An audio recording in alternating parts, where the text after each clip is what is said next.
end quote. Joining us now on this, we've got Doug Holtz-Eakin, who is the American Action Forum president and former director of the Congressional Budget Office from 2003 to 2005. Doug, thanks so much for taking the time here with us this morning. Pleasure. What can DOGE realistically get done from your assessment?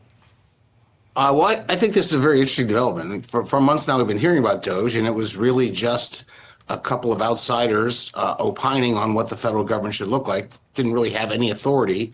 With this executive order, the president has essentially renamed the United States Digital Service and given it a task. The narrow task appears to be to modernize technologies in the federal government. Seems like a sensible task for an Elon Musk. And there is language in there that says it will not have any budgetary authority. It will not step on the turf of the Office of Management and Budget, which will be the regulatory domain. So DOGE seems to have a fairly narrow mission in this executive order, and it's nothing like the sort of grand schemes that we've been hearing. So when it comes to, I guess, the effect of DOGE, has that then very much, it's safe to say, been overstated? And I guess going back to what Brad just said, just in terms of how to be a little bit more realistic maybe about what might come out from that, what should investors then have on their radar? I have been for quite some time a DOGE skeptic because they don't really have any authority. And what they have is the bully pulpit. Elon Musk and previously Vivek Ramaswamy talking about what would be a good idea for OMB to do, what would be a good idea for the Congress to do, but nothing that they could actually do. This now looks to be a much smaller bully pulpit. So I don't expect to see DOGE deliver anything dramatic in terms of the scale of government spending. The claims of losing $2 trillion from the federal budget don't seem realistic to me. And quite frankly, the Office of Management and Budget has a great track record from the president's first time in office on controlling regulatory costs. I expect to see that again, but that won't depend on DOGE. So, look for a pro-business environment that is driven by a light regulatory touch and, some control over budgetary outlooks, but not from DOGE. What does light regulatory touch and perhaps the baseline expectations for regulatory instances or regulatory reform even in the way of thinking under the Trump administration 2.0 look like from your seat?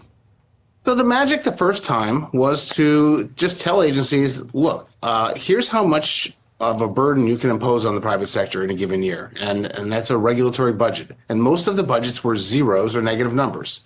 And I was quite skeptical they could do that, but they were very successful in hitting those targets. I expect them to do the same thing again, give the Department of Interior, the Department of Energy, the Department of Health and Human Services a budget that says you can do regulations as needed, but the total cost can't be bigger than X.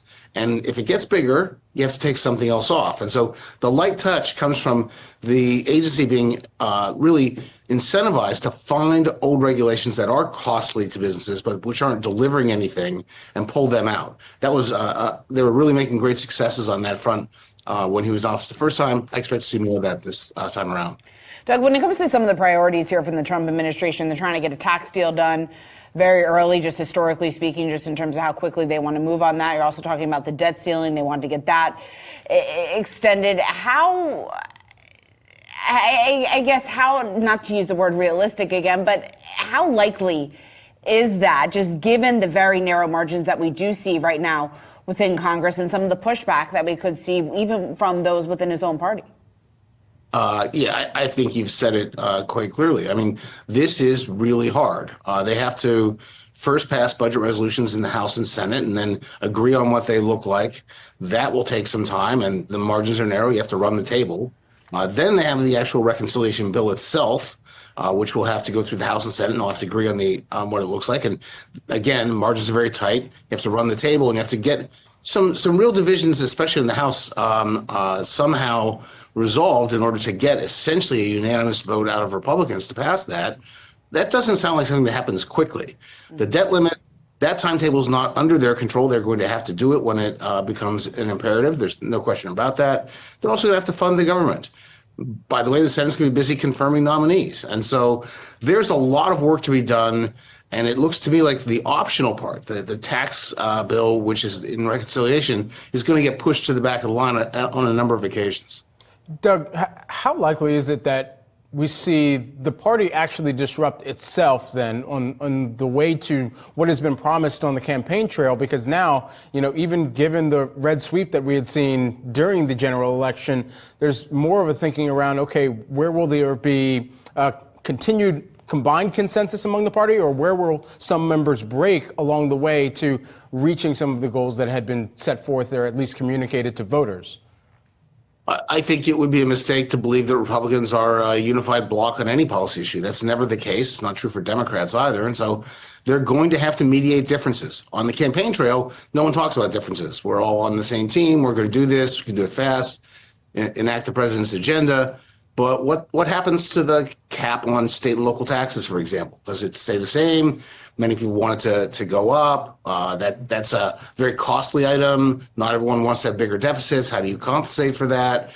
When you get down to the details, the differences emerge. And to get through the House, especially with tight margins, they're going to have to find ways to get everyone on board, and that's going to be a hard task. That's literally the nuts and bolts of legislating, which is very different than campaigning. Doug, always great to get your